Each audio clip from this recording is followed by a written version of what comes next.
Hi friends, কেমন আছেন সবাই? হানি ফ্রেন্ড চ্যানেলের একটি নতুন ব্লগে আপনাদের স্বাগত। তো প্রমিতার জন্য দেখুন সকালে দুধ রেডি হয়ে গেছে। সে এখন উঠে বাথরুম থেকেই বেরোতে পারছে না, তার এত কাজ। তো তার জন্য দুধটা রেডি হয়ে গেছে, ভেতরে একটু মিচিরি দিয়েছি আর একটু মিক্সার কমপ্লেন। আর প্রমিতার আগে গ্লাসে খেত, প্রমিতা আবার নিজে নিজে গিয়ে মানে এই বোতলটা ও পছন্দ করে কিনেছে। কেমন হয়েছে বলুন তো এই বোতলটা? আয় রে, দুধ খাবি?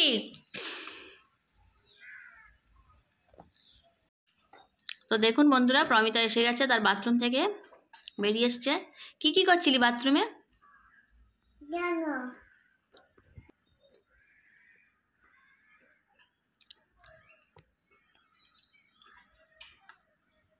কি করছিলি বাথরুমে এতক্ষণ? গায়ে জল দিয়েছিস? হ্যাঁ, কি করবো, একটু ঘাটটা ঠান্ডা করছিলাম। ঠান্ডা করছিলে কেন? সকালে এত গরম লেগে গেছে তোমার? হ্যাঁ। আচ্ছা ঠিক আছে, দুধটা খেয়ে নে।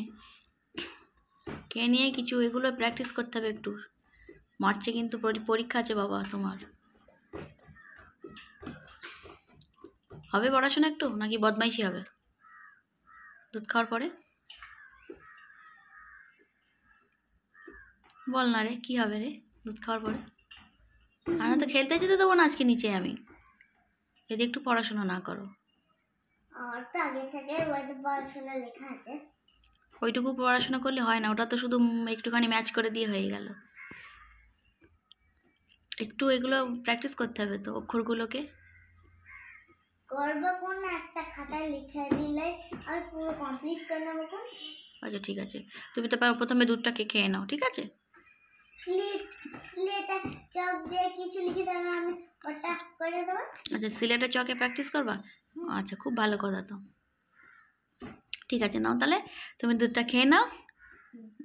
কেমন হয়েছে দুধ? আর কি মিষ্টি টিষ্টি ঠিক আছে? হ্যাঁ, কিন্তু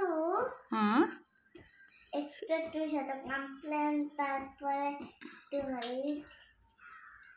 সেটা তো দিয়েছি বাবা, তুমি তো চেঁচাও। ঠিক আছে, নাও তাহলে তুমি খেয়ে নাও। তো দেখুন বন্ধুরা, স্নান টান করে চলে এলাম ঠাকুরকে পুজো করতে। তো আমি দেশের বাড়িতে আমার ঘরের সামনেতেই লাগানো ছিল ভাঁট ফুল। আমি চেন্নাইতেও আজকে না সকালে ফুল তুলতে গিয়ে এক জায়গায় ভাঁট ফুল পেলাম। কি সুন্দর গন্ধ আর কি সুন্দর দেখতে, চলুন আপনাদেরকে দেখাই। এই দেখুন কি সুন্দর না, গোলাপের মতো দেখতে, সাদা সাদা। এগুলো হলো ভাঁট ফুল। এই 4 পিসই আজকে পেয়েছিলাম। খুব সুন্দর লাগে আমার এই ফুলগুলোকে, মানে কি বলবো। আমাকে যদি কেউ বলে না গোলাপ মাথায় দেবে না, আমি এই ফুলটাকেই চুজ করে নেবো। জানেন তো, এত প্রিয় এই ফুলটা আমার কাছে, খুব সুন্দর লাগছে। আপনারা দেখেছেন কেউ এরকম এরকম ভাঁট ফুল? যাদের যাদের বাড়িতে আছে প্লিজ আমাকে একটু কমেন্ট করে জানাবেন। এই দেখুন বন্ধুরা, এটা হলো আমার ঠাকুর মণ্ডপ। আমি আজকে সকালে ফুল তুলতে গিয়ে না অনেক ফুল পেয়েছিলাম। তো আমি আমার ঠাকুরটাকে আজকে এইভাবে সাজিয়েছি। আমার এখানে ঠাকুর মণ্ডপটা বিশেষ বড় নয়, একটুখানি ছোট্ট একটা ঠাকুর মণ্ডপ। এটাকেই আমি একটু সাজিয়ে গুছিয়ে রেগুলার এখানেই আমি পুজো করি। আর দেখুন ফুল দিয়ে সাজানোতে আমার ঠাকুরটাকে কি সুন্দর দেখাচ্ছে না আমার ভগবানদেরকে। আর আজকে চলুন দেখাই আমি কোন ধূপটা জ্বালাবো, বুঝতে পারছি না। এই দেখুন, আমার প্রমিতার বাবার না খুব শখ, জানেন তো, প্রচুর পরিমাণে ধূপ কেনার একটা ওর ন্যাক রয়েছে। দেখুন ঘরেতে এরকম 4 প্রকারের ধূপ এনে রেখে দিয়েছে। মানে সকালে একরকম জ্বালাই, বিকালে মানে সন্ধ্যাতে একরকম জ্বালাই। তো 4টে যে ধূপের আছে, 4টে ডিফারেন্ট গন্ধ আছে। আর সবথেকে বড় কথা, এই যে নবমীর এই ধূপটা, এটার গন্ধটা খুব সুন্দর। এটা পুরো কোনো স্টিক নয়, আর ওটা হচ্ছে উডসের ধূপ। এই দুটো ধূপ আমার কাছে খুব ফেভারিট। আর এই গন্ধগুলো আমি এখনও জানি না কেমন, সবই তো স্যান্ডেলেরই আছে। তো দেখি আমি আজকে নবমীর ধূপটাকে জ্বালাবো, খুব সুন্দর গন্ধটা। চলুন আমি পুজোটা করে নিই। আর এই দেখুন বন্ধুরা, এই ধূপ এর কোনো ধূপদানিত লাগে না, এরকম একটা গোল টাইপের চাকতি মতো দেওয়া থাকে, এর ওপরেই ধূপটাকে বসাতে হয়। এটাকেই আমি এখানে বসিয়ে দেবো। অপরূপ গন্ধ এই ধূপটার, খুব ভালো লাগে।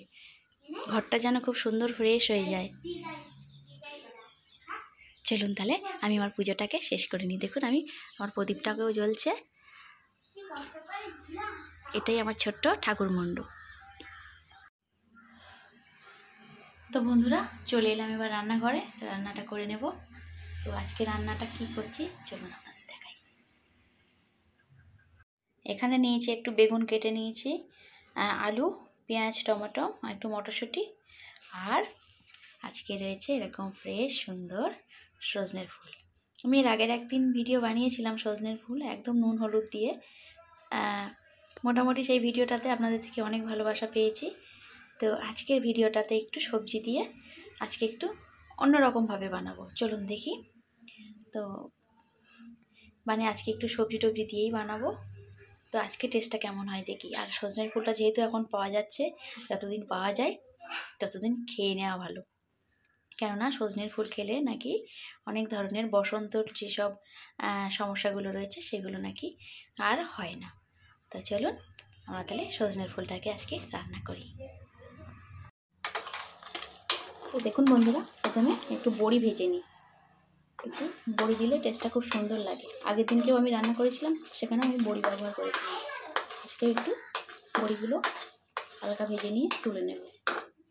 5 ফোড়ন ভাজা হয়ে গেল, এবারে দিয়ে দিচ্ছি খুব অল্প পরিমাণ একটা পেঁয়াজ, মিডিয়াম সাইজের পেঁয়াজের অর্ধেকটা দিয়েছি, খুব বেশি পেঁয়াজ দিচ্ছি।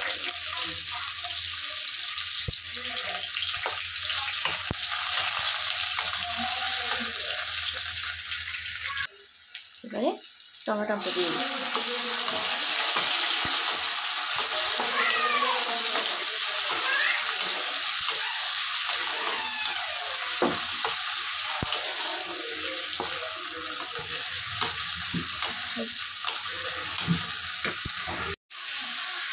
একটু লবণ দিয়ে দিলাম,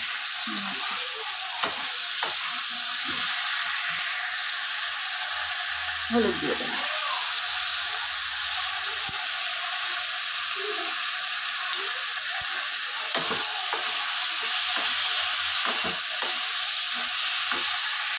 আর প্রমিতারা দেখুন সব খেলা করছে ডক্টর কিডস নিয়ে। একজন দাঁত দেখছে। কী রে তোর দাঁতে কী হলো? কি ওটা কী আছে? ক্যাভিটি? আর এই ডাক্তারবাবু, ডাক্তারবাবু গাড়িতে বসে আছে। ডাক্তারবাবু না ডাক্তার দিদি তুমি? হ্যাঁ, এরা দুজন মিলে এখানে খেলা করছে।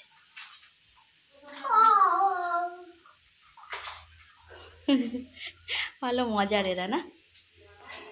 তো দেখুন বন্ধুরা, আমার সবজিটা একটু তলায় লেগে যাচ্ছিলো, আমি একটু হালকা একটু জলের ছিটে দেওয়াতে এরকম দেখতে হয়ে গেছে। তো আমি এর মধ্যে এবারে আমার মানে আসল যে উপকরণটা সজনের ফুল, আমি সেটাকে এবারে দিয়ে দেবো। এটাকে আমি সুন্দর করে 2-3 বার ধুয়ে রেখেছিলাম এবং বেছেও রেখেছিলাম। বেশ অনেকটা হয়েছে আজকে। সজনের ফুল, চেন্নাইতে সজনের ফুলটা খুব সুন্দর পাওয়া যায়। এই সময়তে এখানে প্রচুর পরিমাণে গাছ আছে। তো দেখুন, তো সজনের ফুলটা দেখুন আমার সবজিটা কষানো হয়ে গেছে। এবার একটু জল ঢেলে দেবো।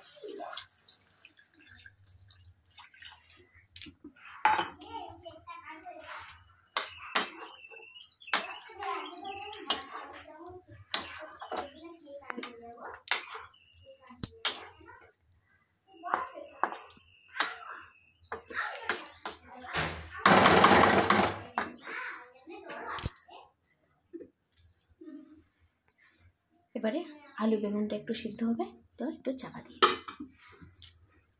ফিরে আসছি পরে। তো বন্ধুরা, সবজিটাকে চাপা দেওয়ার পরে আর মনে ছিল না ভিডিও করতে, ভুলেই গেছিলাম। তো দেখুন, তারপরে আমি একটু হালকা তিতো তিতো ভাব লাগে একটু মিষ্টি দিয়েছি, দিয়ে আমি আমার সবজিটাকে বানানো হয়ে গেছে। দেখুন দেখতে এরকম লাগছে। আর সজনের ফুল রান্না হয়েছে, একটু আমার পাশের বাড়ির দিদিভাইকে একটু দিয়ে নিই। তো পাশের বাড়ির দিদিভাইকে একটু দিয়ে দিই সজনের ফুল। খুব সুন্দর একটা রান্না আবার। তো এটা দিয়ে দেবো দিদিভাইকে, ওর 2টো বাসন আছে চাইছিল। তো ফ্রেন্ডস, এই ছিল আজকে আমার ব্লগটা, আর বড় করব না। তো যদি ভালো লাগে একটা লাইক করে দেবেন। সবাই আমাকে সাপোর্ট করবেন, আমার পাশে থাকবেন। আজকের মতো আসি, টাটা।